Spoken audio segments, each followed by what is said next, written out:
Ардчилсан намын шинжилсэн дүрмийн дагуу нийт 1451 төлөөлөгч намын их хуралд сонгогдно.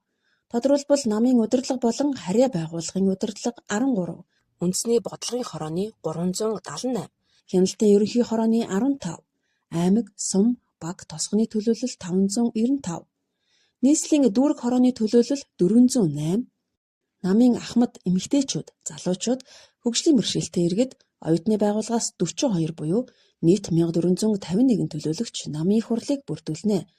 Их хурлын 83% нь өмнөх жишгээр буюу сонгогдох, томилогдох зарчмаар бүрдэх ба үүн дээр нэмэгдэж 246 төлөөлөгч төвөрийн аргаар сонгогдсноор намын их хурлын залгамж чанар хэвээр хадгалагдана.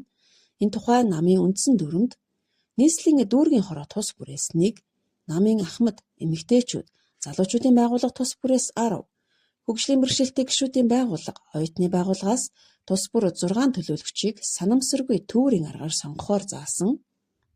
Намын их хурлын төлөөлөгчөөр сонгогдох хүсэлтээ ан.цгмн сайтаар бүртгүүлсэн намын харьяа байгууллага болон дүүргийн хорооны гишүүн бүрт төвөрт оролцох боломжийг ижил тэгш олгоно.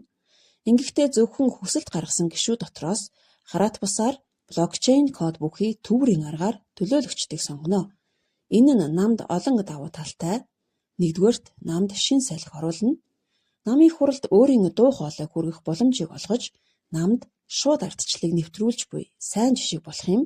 Ингэснээр гишүүдийн олон талт байр суурь намын их хурлын шийдвэрт тусах боломжтой. Хоёрдугаарт гишүүдийн оролцоог нэмэгдүүлнэ.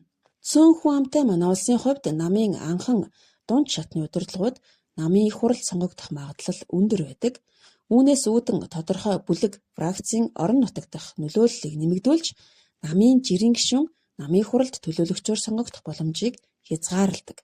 Блокчейн системд тулгуурласан төвөрийн аргыг хэрэглэснээр гишүүдийн идэвх оролцоо намд итгэх итгэлийг нэмэгдүүлж, намын шийдвэр гаргалтыг тэнцвэржүүлж, намын их хурлын легитим чанар хангагдана.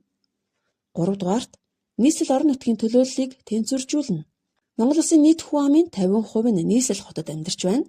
Гэвч бодит байдал дээр улс төрийн намуудын их хуралд орон нутгийн төлөөлөл давмгайлж, нийслэлийн гишүүдийн төлөөлөл бүрэн хангагдахгүй хэвээр байна.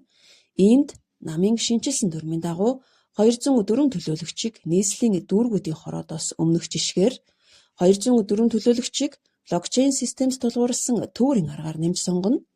Хүсэлт гаргасан гишүүд дундаас 100 тонны төлөөлөгчийг блокчейн системд тулгуурласан төвөрийн аргаар сонгох нь намын дотоод ардчлалыг бэхжүүлж, гишүүдийн оролцоог нэмэгдүүлж, төлөөллийн олон талт тэнцвэрийг хангах бодит алхам болж байна.